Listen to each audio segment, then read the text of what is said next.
Good morning, ladies and gentlemen. It's early morning, the third day of the workshop, but many people are a bit tired, but we would like to start. First of all, we are supposed to have the delegation from Pakistan, but unfortunately, we couldn't manage to get them here. So some of them are participating in online. And I appreciate. Thank you very much. It's a very early morning, 6 a.m. Pakistan time. We have a 3 hours time difference. But Dr. Ghulam Muhammad Ali, Chairman, Pakistan Agriculture Research Council, and then the Dr. Imtiaz, the crop scientist, Pakistan Agriculture Research Council. Thank you very much for your participation. It's very, very early morning. We really apologize, but thank you very much. Thank you. And then hopefully Dr. Iqral from University of Agriculture, Faisalabad may join later. So anyhow, so we would like to start. Now, today we would like to discuss about accelerating climate-smart seed development through Seeds Without Borders regional collaboration. So the Seed Without Borders, maybe you know, some of you may not know much, but this is the very innovative the activity initiated by IRI, International Rice Research Institute, and now supported by sg-afnr, all the Research Institute. So I, Noriko Sato, today's moderator, I have been working for Pakistan, mainly preparing the new investment projects. So during those activities, me and my team has realized that to meet the rapid climate change impact, so the seed development is very, very important, particularly in Pakistan. It's a big agriculture-based country. So, for example, heat tolerant and then the short duration, those seed development is very urgently needed. However, only one country's effort may not be sufficient. So in this context, so Pakistan, has a neighboring country with a similar climate condition, and then the agriculture nature-based condition. So why these countries get together more closely, and then the challenge to meet this emergent urgent requirement of the good seed development. So that was the background behind of this session. So for that, first we would like to invite Dr. Johnson Singh, the Regional Director for Asia, IRI, to explain to us and then guide us what is the Seed Without Borders regional collaboration and how this collaboration can help this regional country, particularly the Pakistan, for the seed development. So Dr. Johnson, thank you very much.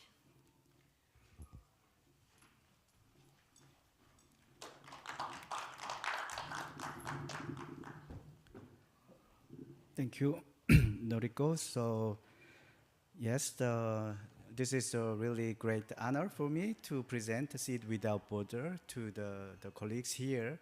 And then the Seed Without Borders, so you can recognize there are borders for seed, definitely. So how you can remove the borders to contribute the seed system to the farmers directly. That is the key concept of Seed Without Border. Maybe, can you share my presentation and then I will...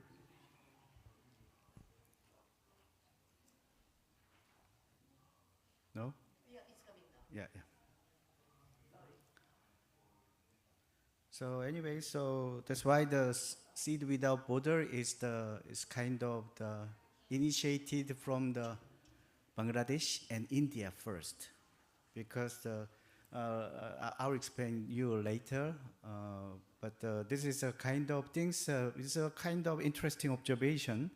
Some of the Bangladesh variety, rice varieties are working well in India. So that means how come? Because we always think the border is country and geographical border. But in the end, actually this is kind of the plant, especially for the rice. So the adaptation is not country level. For instance, Punjab is divided by two countries, yeah? India and those kind of, and the Pakistan area as well.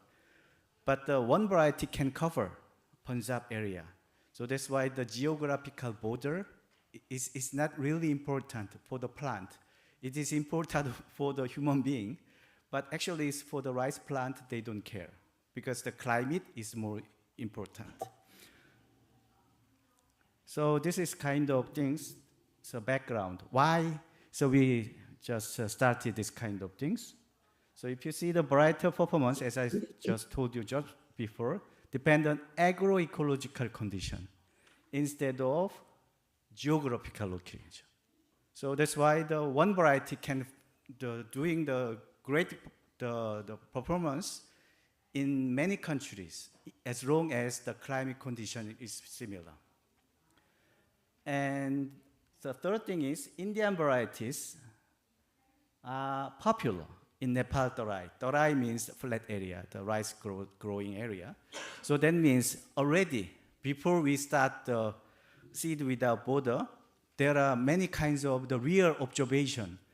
Some of varieties are working well in this area and that country, but one single variety can do the production in 3 or 4 countries, even similar ecological the condition in Africa as well. So those kind of things is a great observation. Then, why don't we use best variety for these similar ecological condition? That was the question. So we started with the rice, but at the same time, so we have the potato researchers, and scientists realized that, oh, we have similar case in potato. Some potato varieties are working here, but same the performance in the Africa as well. Oh, good. So not only for the rice, other crops can be the target for the release of the one variety to many geographical area without any additional testing. So why we need the seed without border? It's very simple. Breeding takes 6 to 8 years. Of course, you can do the marker-assist breeding or the speed breeding, but still you need several years. And the potato up to 10 years. So let's say for the rice, minimum 6 years. And the evaluation release test, you need 3 to 4 years. Okay, let's say 4 years. So that means already you have 10 years. Once you have one variety, you need to wait 10 years. 10 years. And then seed multiplication, you need the seed. That means another 2 to 3 years to have the enough quantity of seed. That means minimum 12 years for the farmers to get the new variety. But in the recently, so we had the big flooding, the damage in Pakistan. And then the farmers, they need some kind of seed. And then if they have some kind of new variety, so about the submergence tolerant and other kinds of things, they have to wait 10 to 12 years to get the new variety. 12 years later, maybe the farmers cannot just revive their business. That means that is a big issue. So that's why the why. Why don't we just reduce this kind of things? Because if the ecological situation, climate situation is similar, and do we need still the 2 to 3 years, even 4 years adaptation test? So if we just skip those kind of testing in the several countries, maybe we can speed up the process of the seed delivery to the farmers. So that is the basic concept. So that's why the speed up process of varietal release awareness creation, seed multiplication and varietal outscaling without sacrificing quality. One more thing is, seed system has the formal way and informal way. Always, formal way means certified seed with a certain level of quality, and then it gives certain level of performance. But if you buy the seed from the neighborhood or the wet market, you can't guarantee this is a really good one. So that means we need to encourage the farmers to use the formal seed, certified seed or quality seed.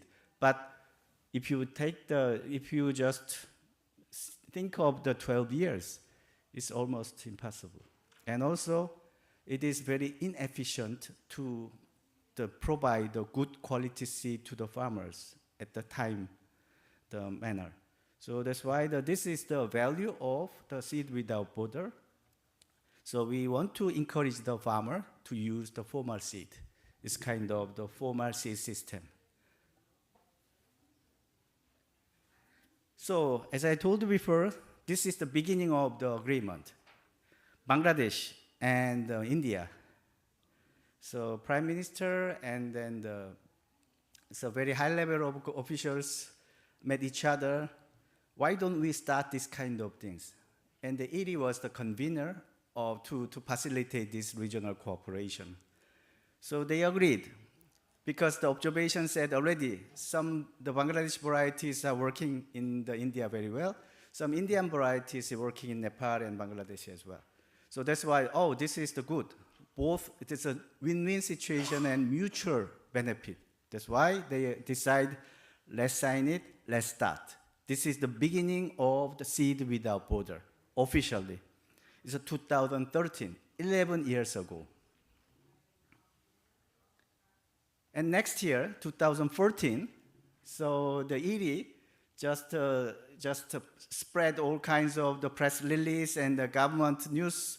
And then finally, we have Ziegler is our former the Director General, and Nepal accepted we will join. So next year, starting with Bangladesh and India, now 1 year later, Nepal joined. So that means 3 countries now, they share.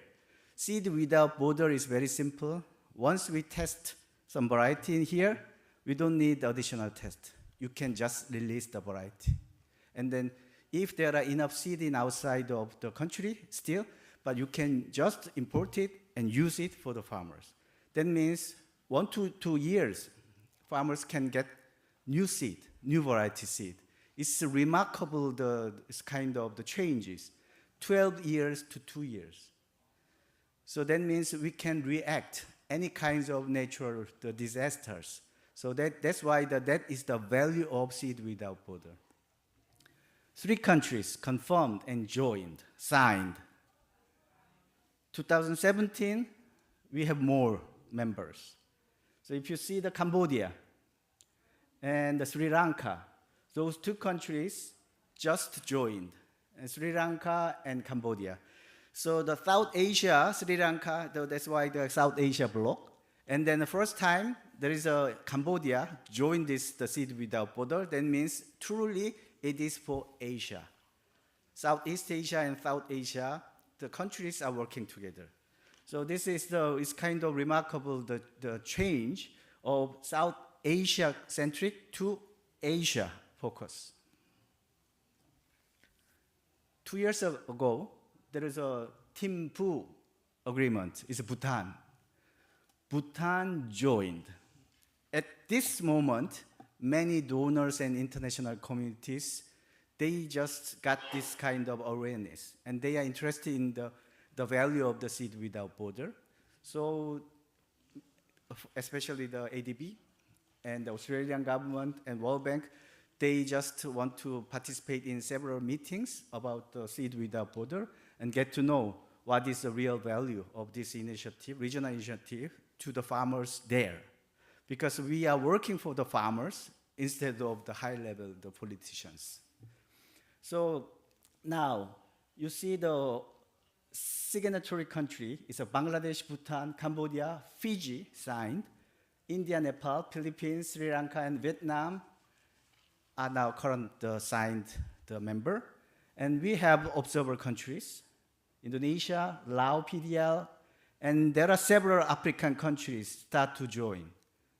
So Burundi, Ethiopia, Kenya, Madagascar, Mozambique, Tanzania, Uganda, and Zambia. So you can see many of the African countries. And then ADB, World Bank, COICA, JICA, IFAD, HIAR, they are interested in this kind of initiative. And Pakistan, so they showed a great interest on the membership of the Seed Without Border. And then we had several meetings in Erie together with the ADB.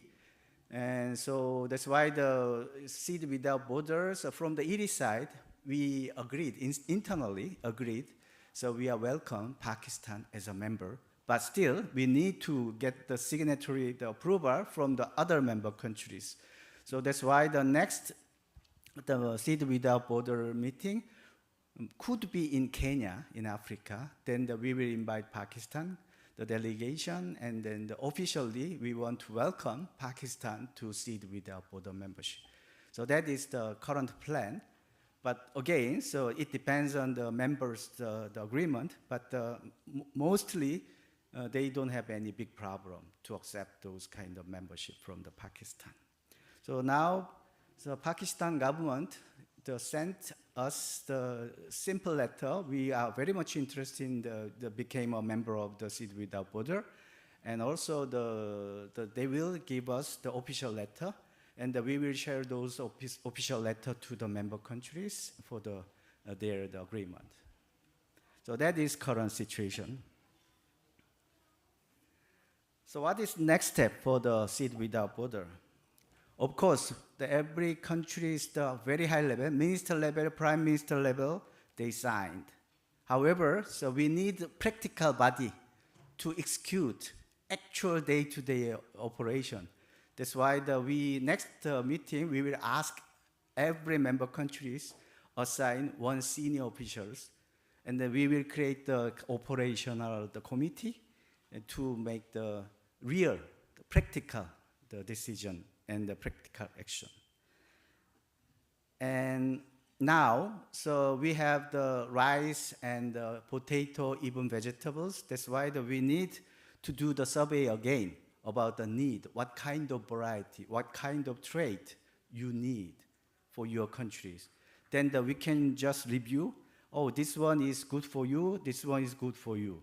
So that kind of survey, we will do it again, because now the members are extended and then the crops are extended. So we will do it again.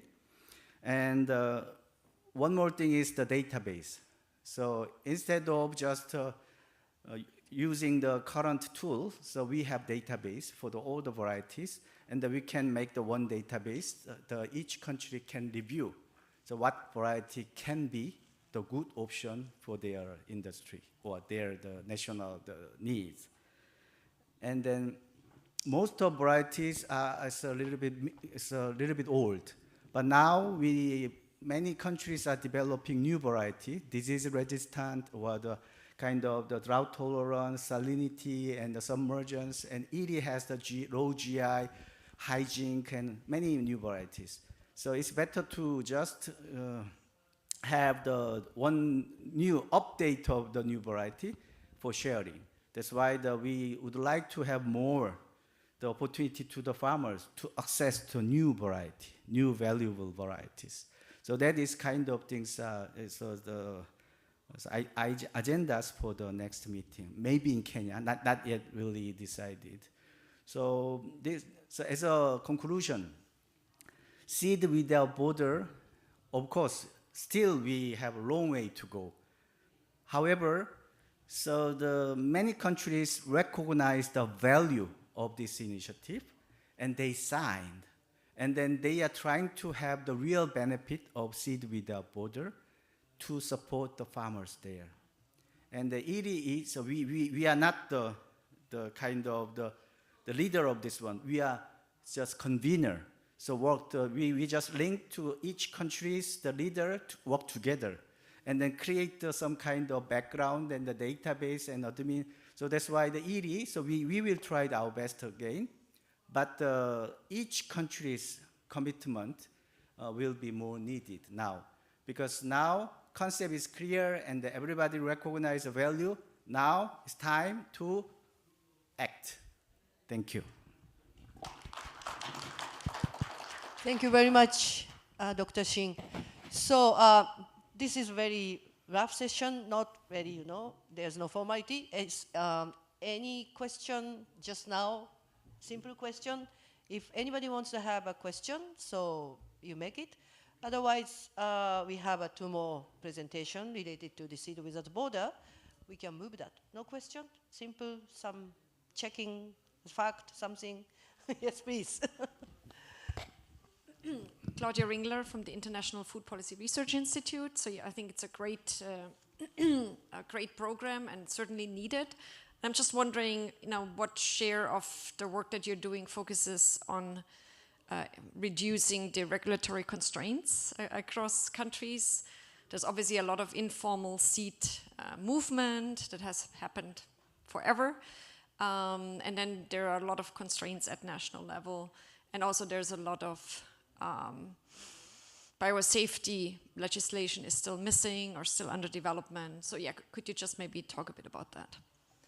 Okay, so thank you for it's a great question. And first of all, we don't care about quarantine. Quarantine is the authority of each country. So that means we don't push the country, no quarantine. No, quarantine is quarantine. And our focus area is adaptation test. So some country has 2 years, some country has 4 years. It's a maximum 4 years. So adaptation is very simple. You just take the sample seed and then just grow the seed in your field. And then you just check whether this variety performs well or not, and any disease and any kinds of issues. And once everything is clear, you just stamp it. And then the seed multiplication can be started. That means with the adaptation plus seed multiplication, you need minimum 5 years.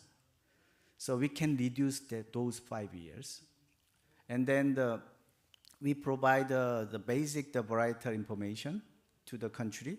That's why they can pick. So the varieties from other countries. Maybe this is good for the dry area in Nepal. Maybe the situation in ecological similar the region. We can pick the same variety to there. And once you reduce 5 years, and then even though you can just take the seed from the Nepal, then you can just start your business there. So that means at least you can minimum 5 years saving. So that is kind of our focus. But we don't want to disturb national quarantine and national kind of the biosafety, the kind of the guideline. No, we respect. But the variety adaptation with the seed multiplication, minimum 5 years saving, that is our target. Yeah. Thank you. Thank you very much. Good morning, sir. My name is Anup. I live in Singapore, but I do farming here in the Philippines in Pampanga. I'm having trouble getting seeds from India to the Philippines. And it's not quarantine only, it's also sourcing those seeds, because although India is a signatory and Philippines is a signatory for all these, it's still very tough to source either certified seeds or truthfully, some labeled seeds. So that's why there's a lot of informal, seeds which are crossing the borders. So this is something that needs to be addressed. And who's going to address that? That's one thing. The other thing is the agreement that the multilateral, countries have all signed between all this. Does it come under some kind of a United Nations auspices, or it's just multilateral, just a couple of countries? Does it come under some kind of a organization separate, or is it just standalone? Everybody signs. Okay, thank you. Yeah, thank you for the good question. Actually, this is only for the commercial variety from the public sector. We don't touch the commercial variety from the private sector, because that is another way. The public variety from the public organization among the member countries for the commercial, not germplasm. So we don't touch germplasm. Germplasm has the different treaties, international treaties you can exchange. But this is the commercial variety. So for the farmers to use the seed of the new variety, so in the easy way and the fast way. of course. That's why we need is kind of operational, the working level committee. Of course, the high level, is kind of prime minister, minister, they sign. But still, if you go down to the field level, so the many field office, they don't have the awareness of this one. And then still they ask, we need the adaptation test. So it takes a lot of time to persuade them and show them the central government document, and they just, sorry, and I have to call my boss, and the boss takes sometimes one month, yeah? So that's the reality at the field. That's why we need to have the agenda for the meeting, city border, how we can make the working level to make it happen in the field level. So the national guideline was done. But it's kind of application and kind of the real application of the City Without Border is a kind of, some country they didn't have those kind of, it's kind of how it's a field level, the officers, the education. So that's why that part, that is the next agenda we have to discuss. Thank you very much. Yeah. Thank you very much. Thank you. Thank you very much. Thank you. So we will discuss some more maybe later, but now, so we would like to move the next presentation. We would like to introduce Dr. Krishnadev Joshi. So Dr. Joshi, we invited him to Pakistan to look at the current Pakistan seed development situation. And Dr. Joshi is an ex-ED scientist, and then I am as a project team leader for Pakistan's project. So I really wanted to bring this innovative regional collaboration to Pakistan. So based on his recent visit to Pakistan, Dr. Joshi will tell us what is the situation in Pakistan and how this system can help the Pakistan. So Dr. Joshi, please, thank you, your presentation. So my team, next presentation, please. Thank you, Noriko, and very distinguished participants in this room. It's a great pleasure for me to share, the role of sg-afnr centers and Seed Without Border, how it can strengthen the varietal portfolio of any country in the region. So I think it is, very clear to all of us that climate change adaptation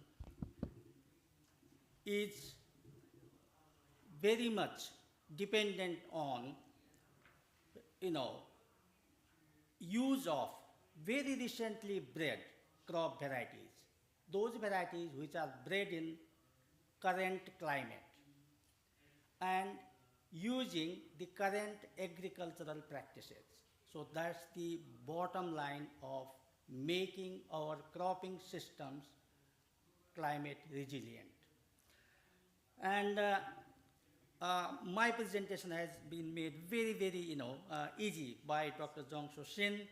The other key message that we would like to share with you is delivering new genetic gains very quickly to farmers is the key.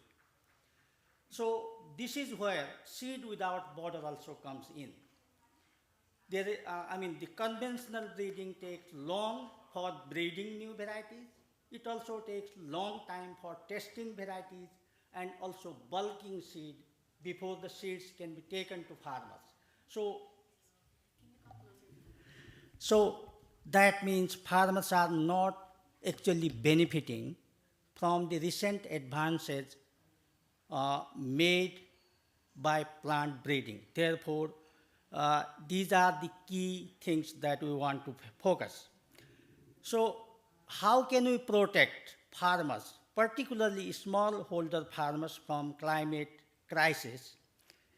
Is give them the option, the choice of new varieties, so that they can replace old and obsolete varieties and benefit from new genetic gains. New genetic gains would mean not only yield increase, but a combination of all the desirable traits, multi-stress tolerance, nutritional qualities, and that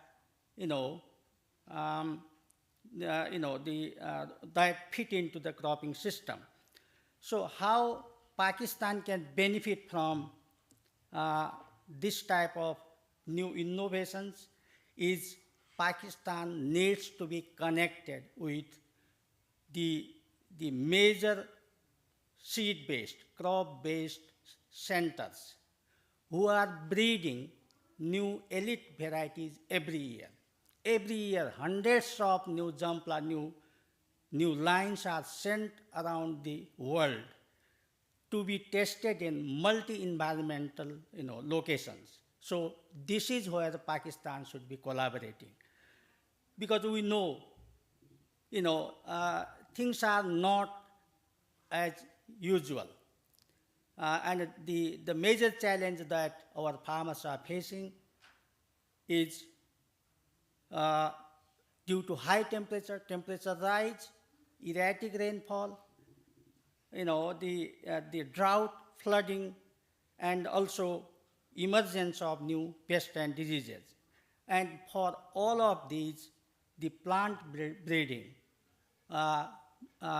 we can call it adaptation breeding. Breeding varieties to adapt to changing conditions is the key.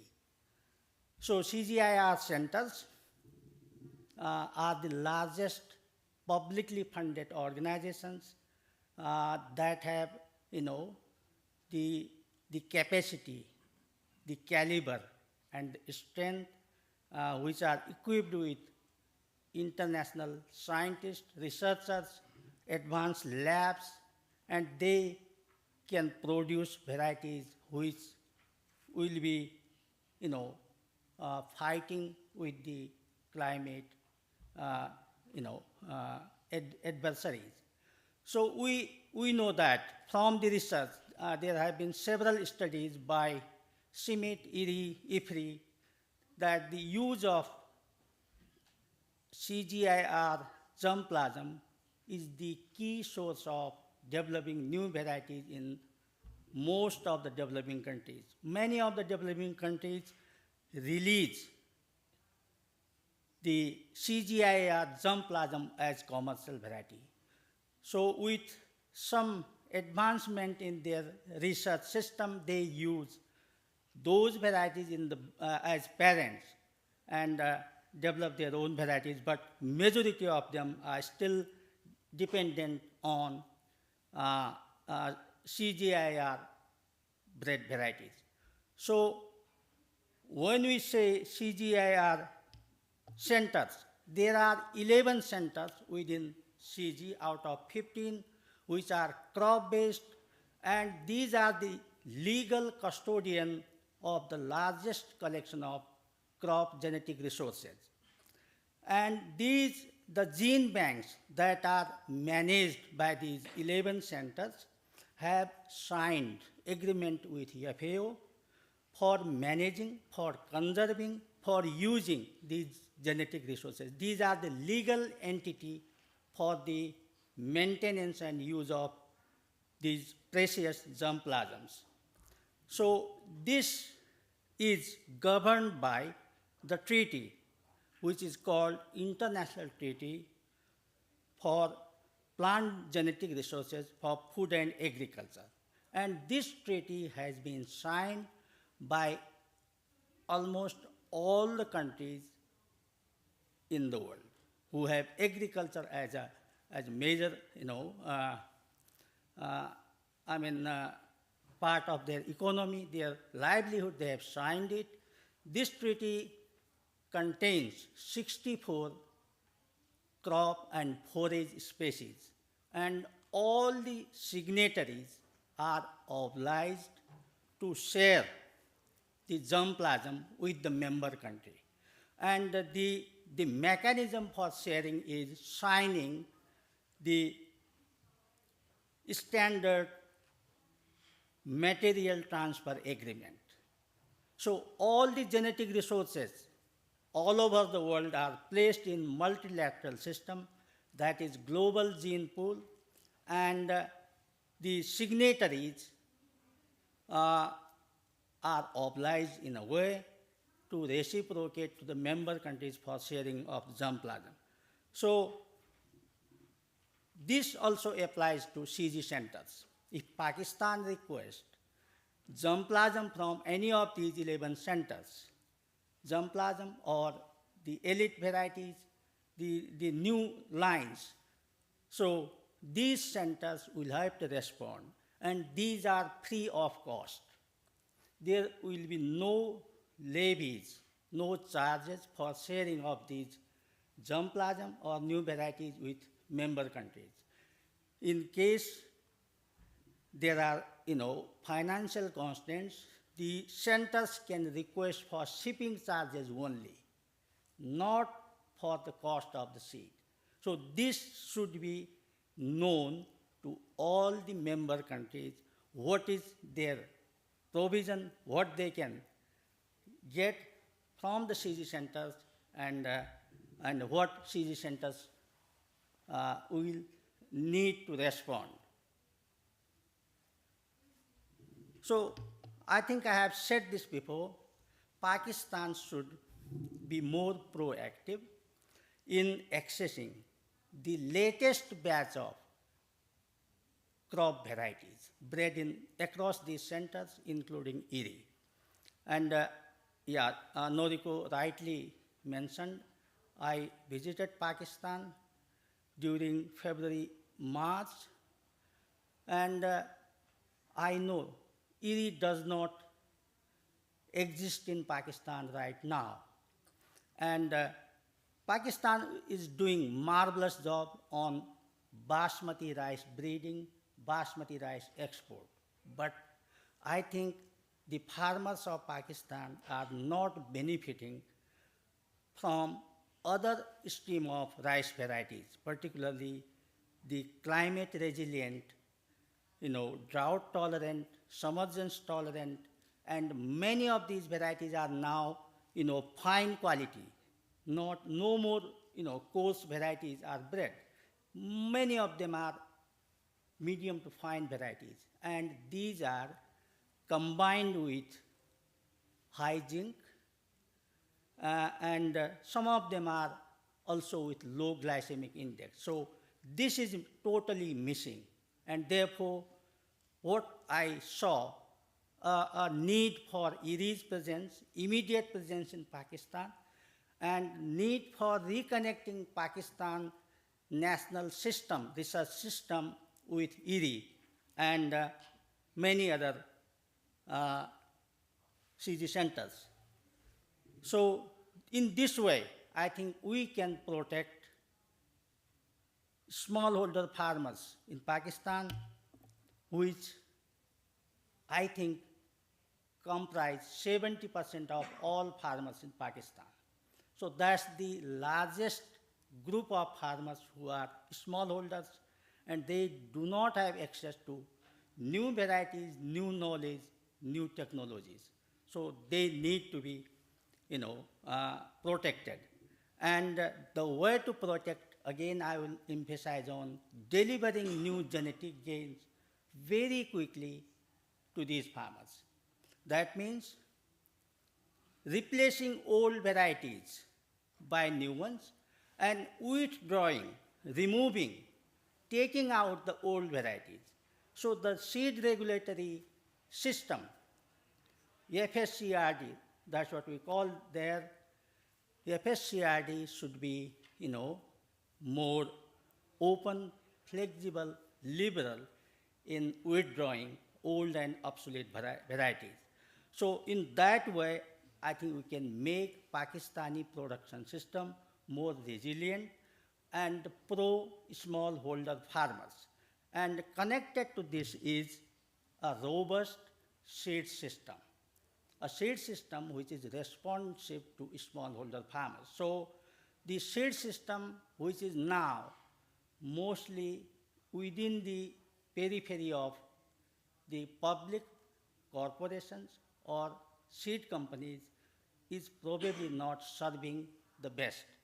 So we need more decentralized, community-based seed production where smallholder farmers will have the major say. They can be supported. There are standard, very, very proven approaches to that, and this can be, scaled up in Pakistan.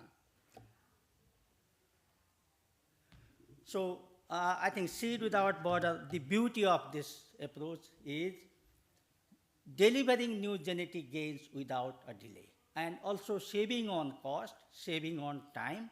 So we don't have to repeat same thing. If the researchers in Bangladesh and India have done enough rigorous scientific research on evaluating rice varieties for a certain agroecology, for drought or for submergence, Nepal does not have to spend the time and effort on the same set of varieties. Nepal can access those varieties from the next door neighbors. So that's the beauty. And I will not spend more time because this has already been dealt in great detail by Jongso.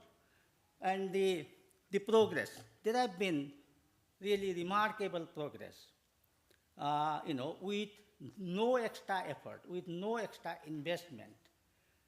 So India notified 10 rice varieties. You can think of India, which has probably the largest number of agricultural universities and largest number of plant breeders. Even the country of that size is benefiting from this. So this is, this is the beginning, and this has no limit, with more understanding, and understanding about the concept and also understanding between the nations. I think this approach can become really very, very supportive approach to accessing germplasm from sg-afnr centers. Thank you very much. Thank you so much, Dr. Joshi. So again, any small, just question if you have anything. It's very interesting. I mean, so this, they discuss about Pakistan, but this is applicable to other countries. They are data not really kind of, they have a similar situation as Pakistan has now. So the Seed Without Border can benefit those countries also. This is what we are thinking in this session. Okay, so then thank you very much, Dr. Joshi. Maybe later, so we will discuss some more detail. So now we would like to invite the chairman, Pakistan Agriculture Research Council, Dr. Ghulam Muhammad Ali. So they are participating online, and he will discuss about the Pakistan's situation on the seed development, and also the Dr. Ghulam Muhammad Ali, Chairman PLC, is a key person in Pakistan side to consider and then give a direction to us how Pakistan will be a part of this system. Dr. Ghulam Ali, thank you very much. Good morning. Thank you very much. Very early morning. Please start your presentation. Yes, good morning. And I'm really thankful to the organizers to arrange this meeting, very important meeting, and especially Noriko Sato for inviting us to discuss on a very important topic on the Seed Without Border for Pakistan as well, as the other countries are benefiting from this. Like a climate smart, what the Pakistan is doing to develop the varieties, different varieties against the the climate threats and the resistance. So as we know that the climate has a major impact on the food security, and Pakistan is also in last 2 years you have seen that the Pakistan are also facing these threats around 1.5 to 7% reduction in the productivity of wheat, cotton, rice, sugarcane, and the chickpea and other crops due to the climate change. So our scientists and next please. So our scientists and researchers, they focus so how to make what kind of strategy we make for the different climate that against the threats and drought to develop the drought resistant and heat tolerant varieties and against the pests and diseases, and also with the submergence tolerance varieties and so that we will get the maximum benefit. So these are the different strategies we make. And next, please. So as you know, so everyone knows that the variety development scheme. So for evaluation process, of course, we required, there are 3 steps. Breeding process. So we required around 8 to 9 years, and then the evaluation process for 5 years and the registration process. So this is the overall. So, but we cannot reduce the evaluation process, but we can reduce the using different high-tech areas and different new technologies. We can use the breeding process through the exotic germplasm and the speed breeding program and the shuttle breeding and conversion. So these all different the areas we are working, and especially for speed, we just introduced the newly we introduced. Hello. Hello. Yes, yes. So we can hear you. Yes. Yeah. Okay. So recently, our scientists are working on the enhance the speed the seed development program. So speed breeding program we introduced in at Pakistan Agriculture Research Council, and using the different high tech tools and the pre-breeding information, and so that we can pyramid the different traits and each varieties and so on. So Pakistan, especially for wheat, around the 9 million hectare we are growing wheat, and so 28 million tons we are producing wheat in Pakistan, and in rice also like 3 million hectare we are growing on, and the last year around 11 million ton rice we produce. So these are the recent varieties we introduced in Pakistan, that in the last 10 years against the climate threats. The drought tolerant varieties and heat tolerant and salt tolerant, rust resistant varieties. We are continuous making effort for against climate, the climate resilient varieties we are producing. And similarly, the rice. Then next, please. So in the rice also, for heat tolerant, submergence tolerance, and salinity tolerance, and drought tolerant varieties, we develop.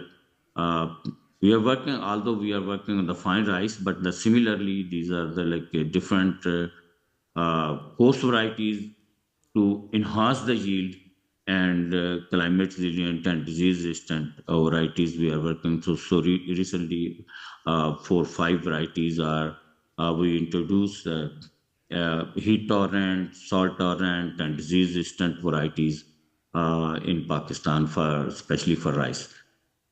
Next, please. So these are the actually opportunities, as I discussed already, that the new tools and in high tech areas we can use these different tools for pre-breeding information, to getting the molecular data, and this for different genes and genome editing and genomic selection and data automatic phenotyping. So these technologies we are using in Pakistan just to enhance the the varietal development program in Pakistan. So this is like a different opportunities we can say, like a pre-breeding information we pass on to the breeders, and the few institutes are working on this. Next. So this is also, the novel breeding technologies we are using to just to reduce the like a genome-wide association study, genotyping, sequencing, and so that we can have like a pre-breeding information to pyramid the different traits in each line, disease resistant and drought tolerant and salt tolerant and heat tolerant. So this is the strategies we are using in Pakistan just to reduce the duration of the variety development. Next. So the National Breeding Program at Pakistan Agriculture Research Council, as I said, that's around 10,000 different accessions. We have gene bank here, and around 10,000 different accessions we share with the provincial system and international institutions as well, which we are, and also the varieties we share with the provincial system and so on, and we work together and for capacity building and speed breeding and using the molecular techniques and the pre-breeding information. We have good linkages and coordination with the provincial institutions and also with the universities. Next, please. So there, it's a very important, the topic with the today's meeting, and I'm really thankful to Noreko and Asian Development Bank as well, so that they arrange this meeting especially for Pakistan for this session, so that we can get the maximum, our farmer can get the maximum benefit for using this seed without border. So this is like the benefits our farmer can get the maximum benefit.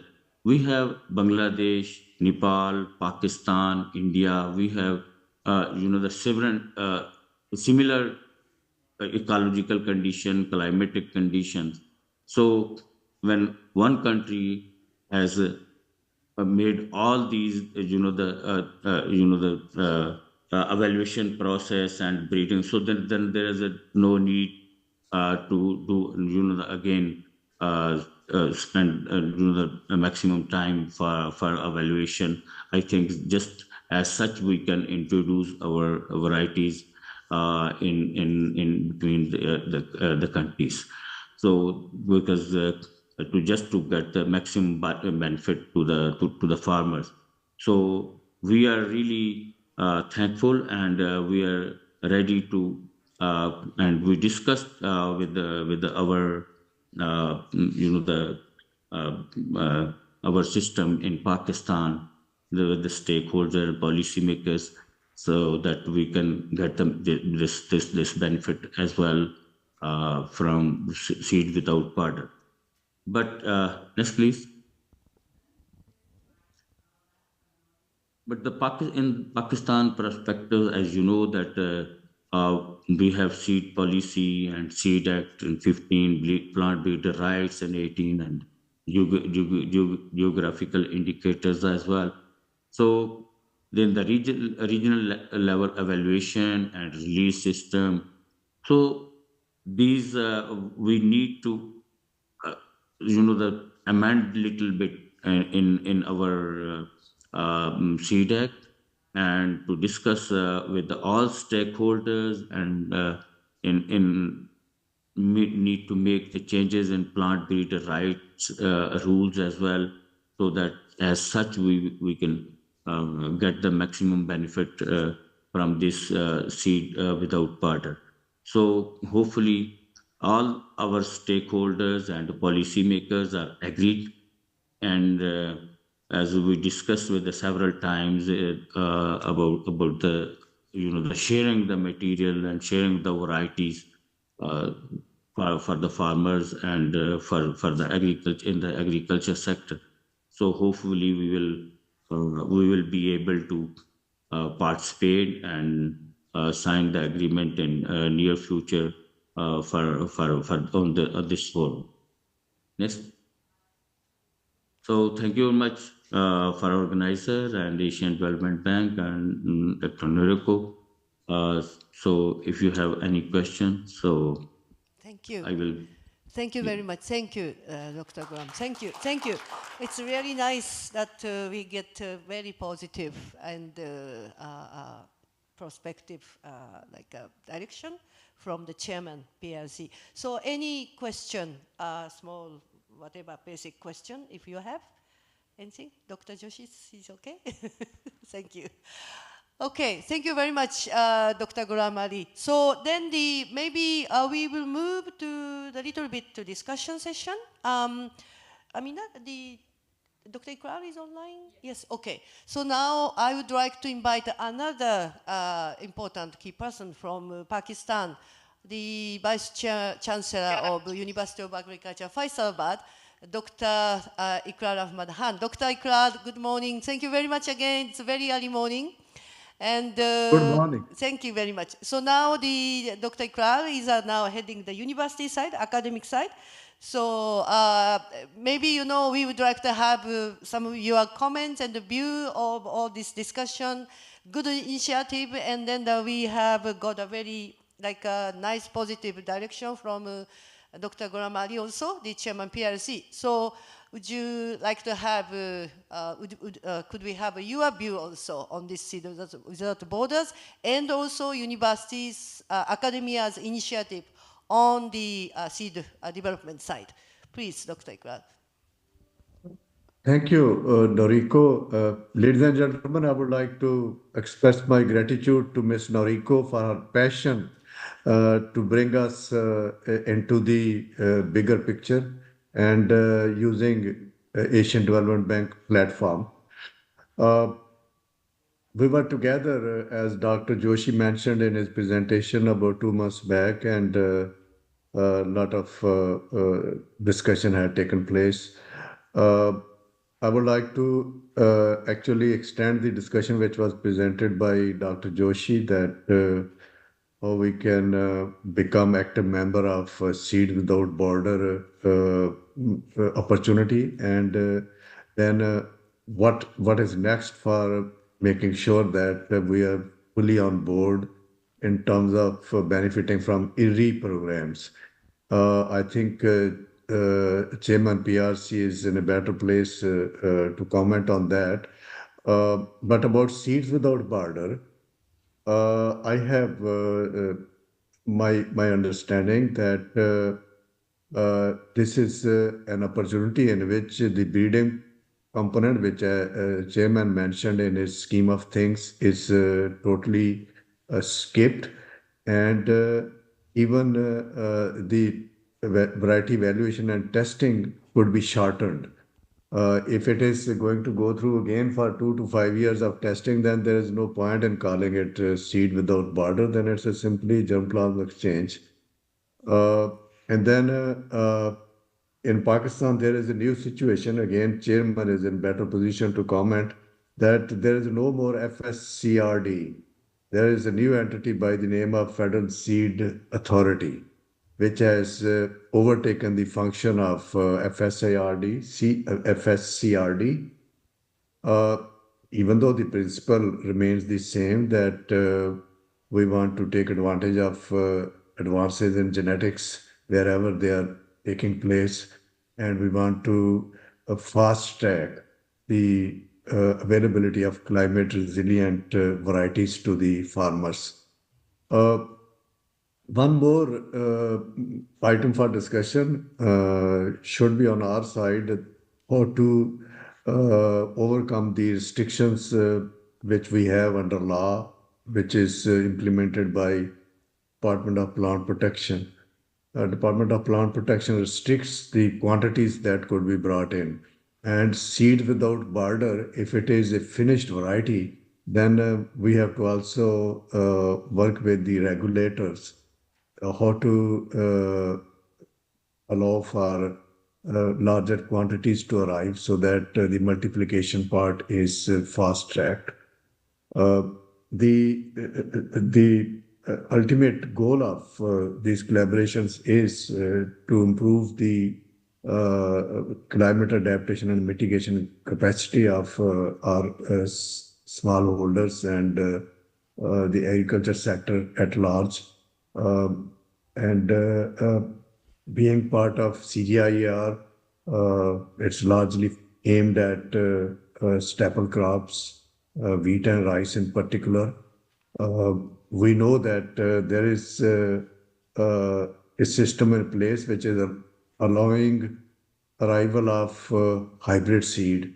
Corn is one example, and now in case of rice also, whether they are hybrid or not, but there are things coming in the name of hybrids.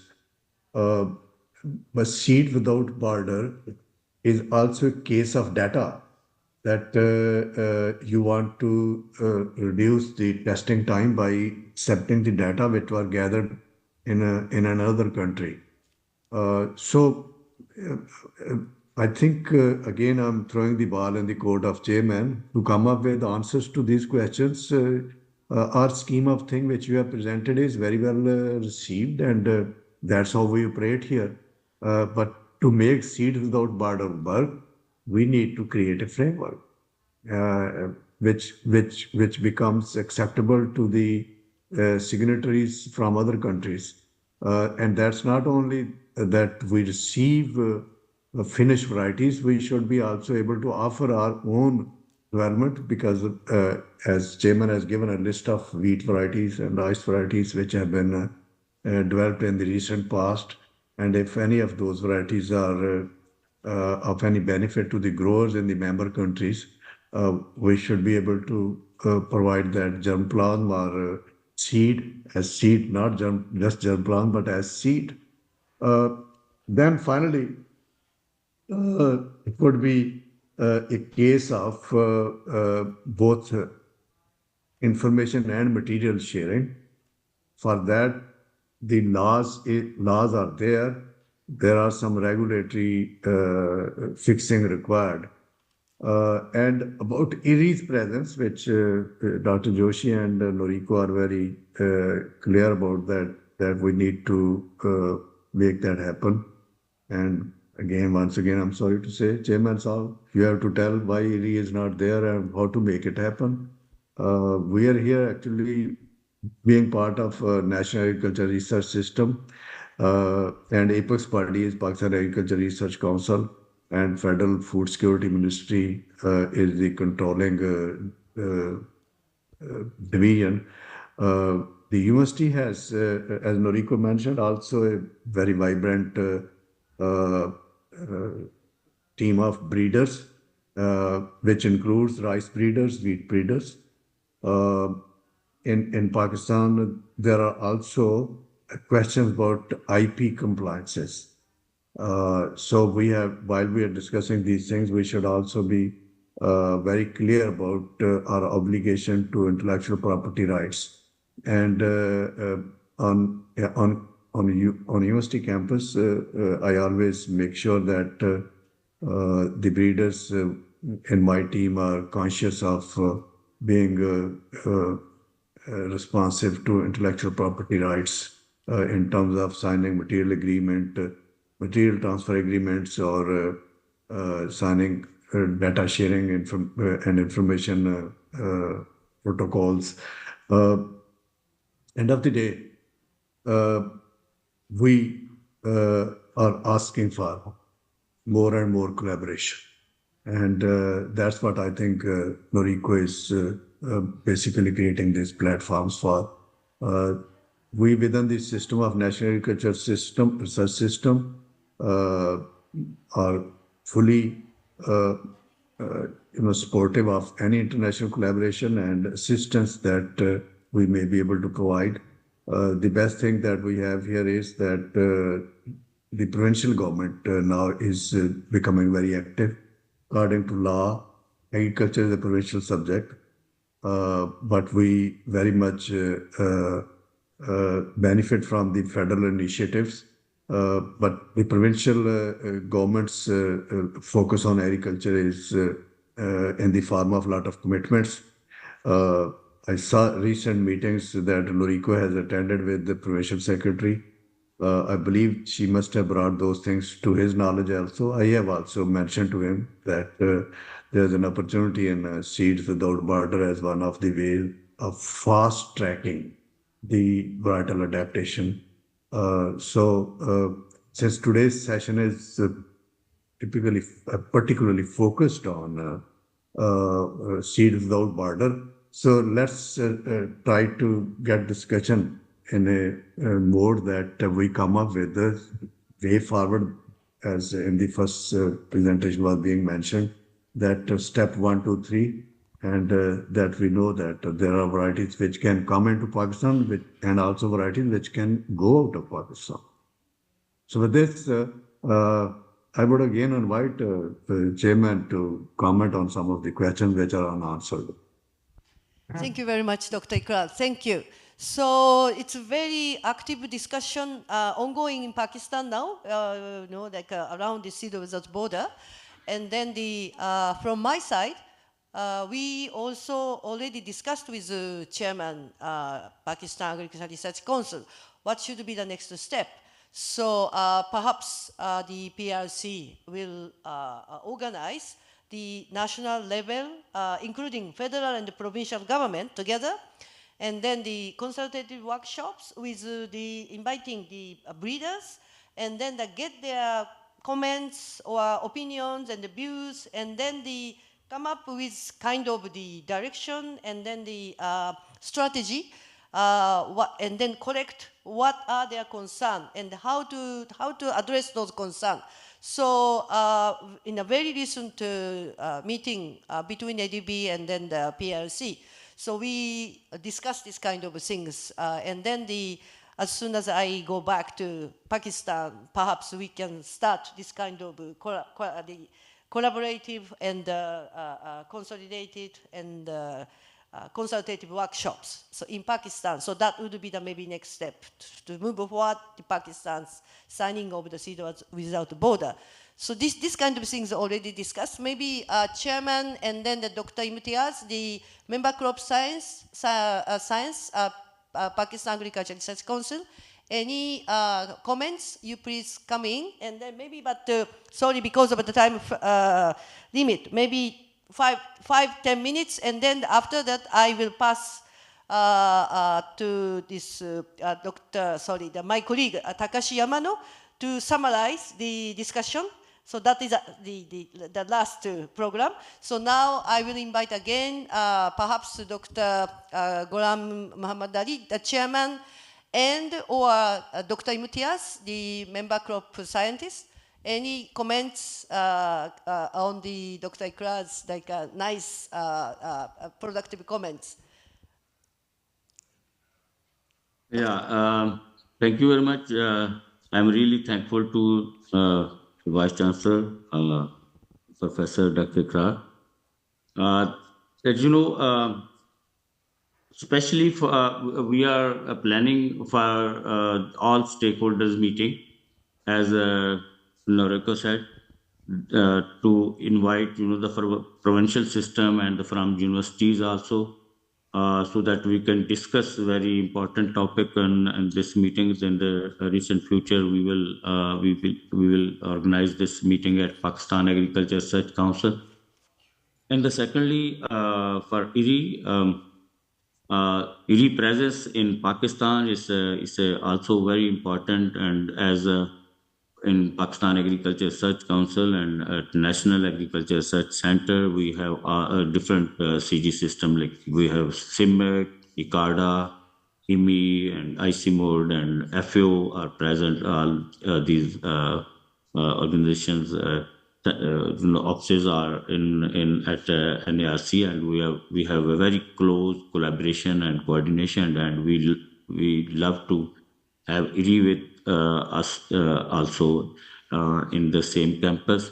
So we wrote like 2-3 letters in past 2-3 months for to have like an active and the active collaboration with the IRI, and hopefully we will be able to invite IRI, and we are really happy to facilitate in our respect to the IRI office in PRC, and inshallah we will see the IRI in Pakistan very soon. Thank you very much. Very encouraging the message and advice. Thank you, Dr. Imtiaz. No, but what will be the role of Federal Seed Authority now? Because we're talking here seed without border, which means bulk import of some potential bulk import of variety, Yeah, not yes, just their plug. yes, actually, as I discussed in the last slide of my presentation, that there is as you mentioned also, the Department of Plant Protection. We have, the breeder rights, and we have rules and regulations. So we will discuss all these, and then we will we sent actually we sent that file to amend that thing that which is restricted for the small amount of the seed. We sent that and to our ministry, and then they are going to send in to the cabinet so that we can make the changes in specifically in that, so the what is mentioned by Department of Plant Protection rules and regulation. So once we will get the approval from the cabinets, so hopefully we will remove that restrictions. And so the newly authority, the seed authority is approved by the cabinet, and the ordinance also. So it still required rules and regulation and all legislation. So the people they hired, so they are trying to make so in those the ordinance and the rules and regulation. So we will incorporate these the suggestions as well. So because still they are in process to develop all these different strategies and policies, especially for seed authorities.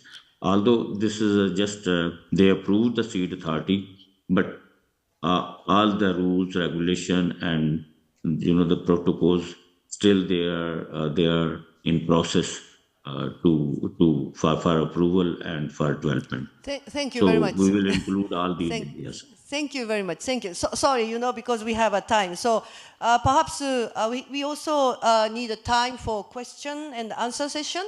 But Dr. Imtiaz, just a short maybe message if you have. You are the responsible person for this crop scientist in Pakistan. Any comments about today's session? Presentation. Thank you, Noriko. I think it was a best session, and I think Dr. Ikrar Saab, he has pointed out, some really good issues in our national testing. And I think one thing is, at present, our current scheme of testing, it involves 2 years of testing in Pakistan for yield, disease, and pest data. And if varieties are the hybrid, they have more than 8% yield, then I think this can be waived. And the breeders or the company or who is providing, the variety, system can allow, FSCRD can allow the seed multiplication after 1 year. But I think there is another point that is also in case of varieties, because these will be the varieties. So in case of varieties, varieties have to be registered under Provincial Seed Council. And now we are talking about seed without borders out of the country. But I think in Pakistan, if you have a variety and it have to be first approved by the Punjab, and then, I mean, if you want to go into the KP, then you have to go to the KP Seed Council. So I think Dr. Saab has pointed out very well that we should move toward ecology recommendation, ecology-based recommendation or ecology-based approval in Pakistan also to harmonize this system. Thank you. Very good point. Thank you very much. Thank you. Okay, so then we just have a question and answer session. In case any question, please. Thank you.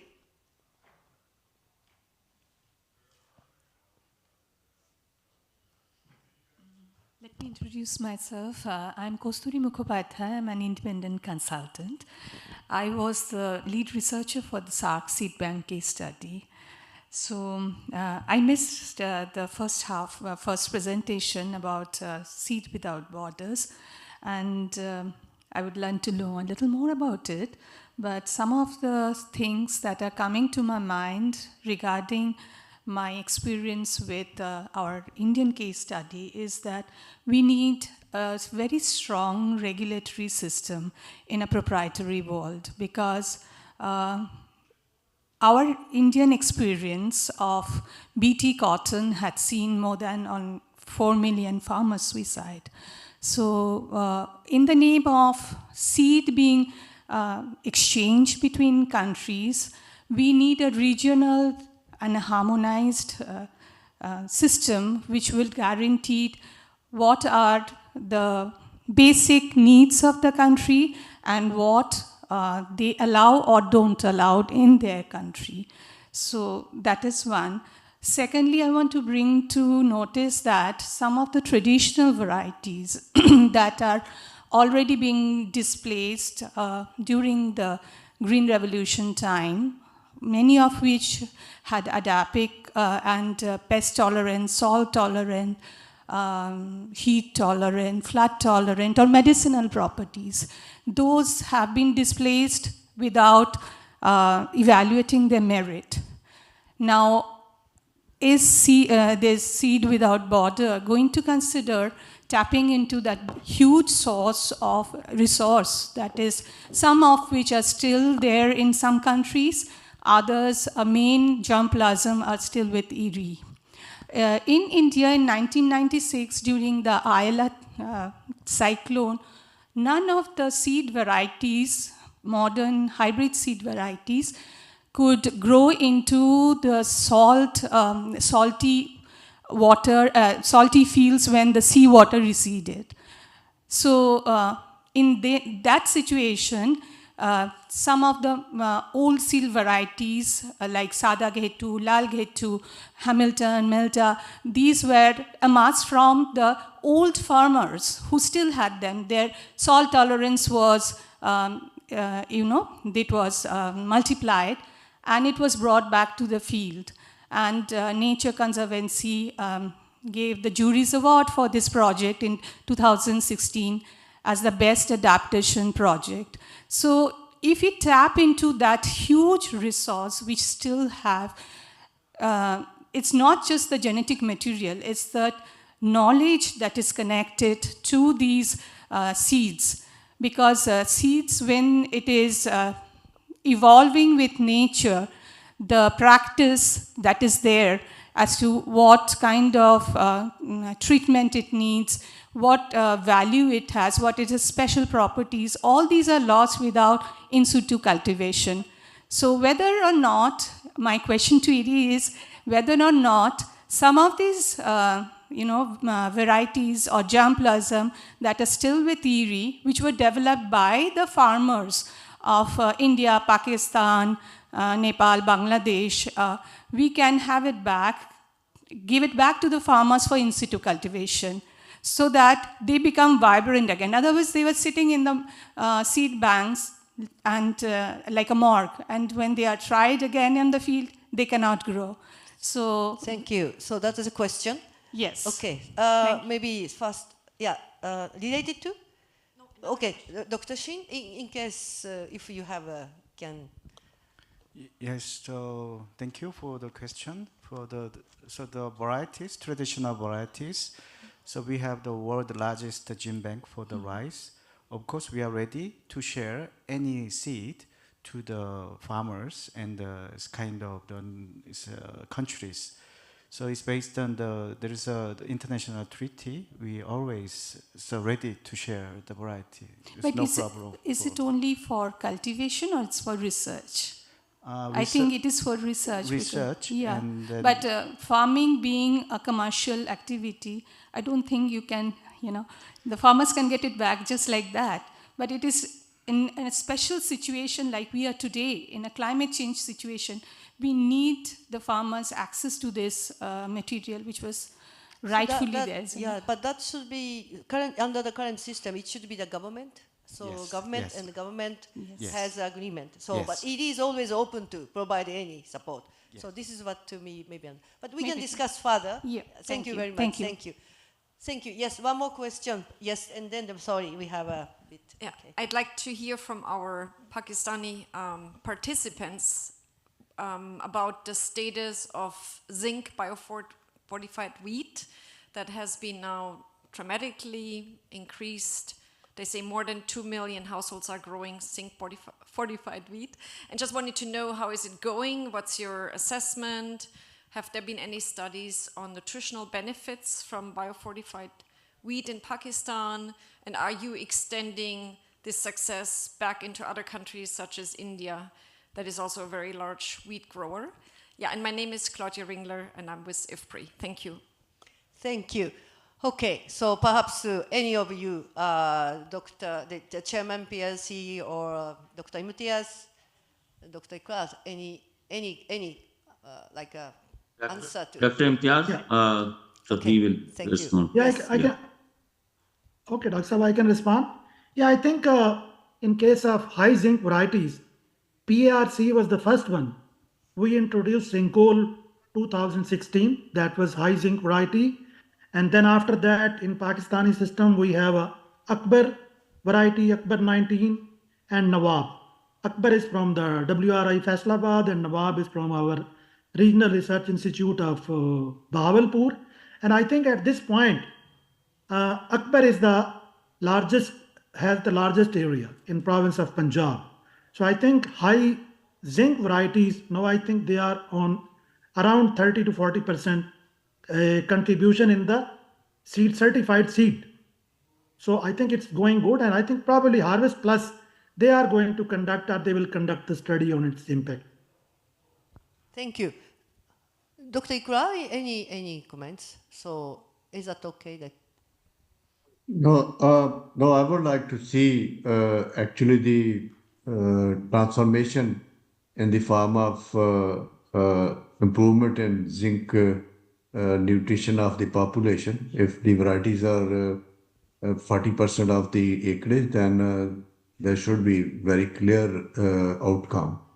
I'm aware one of our breeder has a nursery, a large collection of high zinc germplant from Simut, and they are currently evaluating that. But this is an important breeder's objective of our grain production in the country, because zinc deficiency is rampant.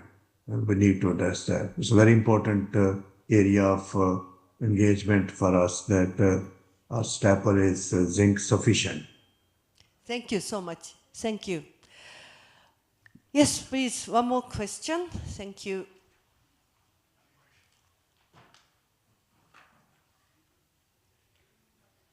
Thank you very much. I'm Stefan Weise of the Alliance of Biodiversity International and SIAT.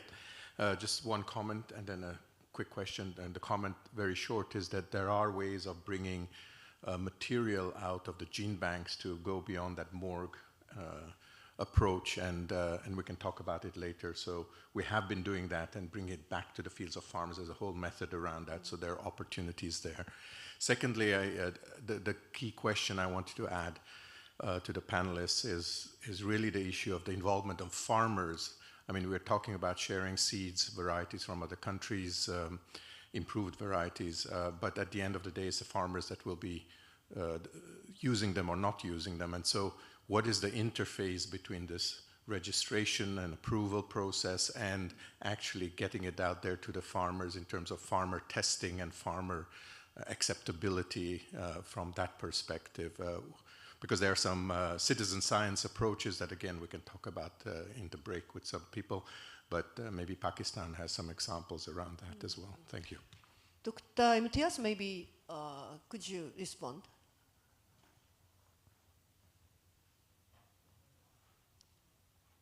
I think in Pakistan, in current evaluation system, so it is the national partners who are evaluating. I think farmers are not involved, at that point, and the advanced lines or the potential varieties, these are not shared with the farmer before its registration or approval.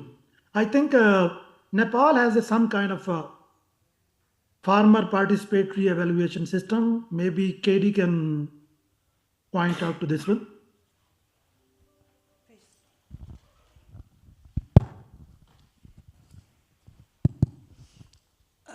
I think, the farmer participatory evaluation of germplasm, not just for the agronomic performance, but, its post-harvest qualities, eating quality, market, values, nutritional qualities.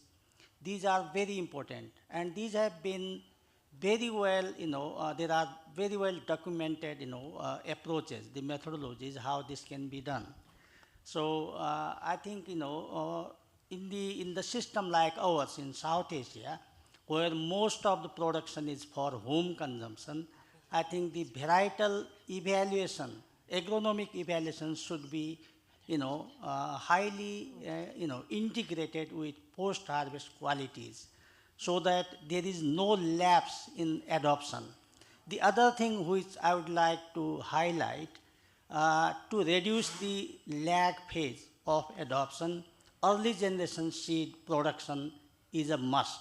So when varieties are, advanced in the multi-location trial, side by side there should be a provision for a large scale seed multiplication, so that when variety is released or approved, there is provision of seed, breeder seed or nuclear seed or basic seed, ready to be handed over to, the seed corporations, so that they can multiply at a scale and distribute it through the market channels. Thank you. Thank you. Okay, so we can discuss later, we'll find a time. Thank you very much. Now it's a time, so can I request my colleague Takashi Yamano to just quickly summarize and then close this session. But the Dr. Chairman Sab and then Dr. Ikral and Dr. Imtiaz, please you stay here, because I was told that we has to have some kind of photo with you. So after this session, just please stay. Thank you. Takashi, please go ahead. So thank you for the participants, especially from Pakistan online coming in to this session, and thank you for the audience to coming in. I'm an economist. I spent some time at ED. I just want to clarify on one thing.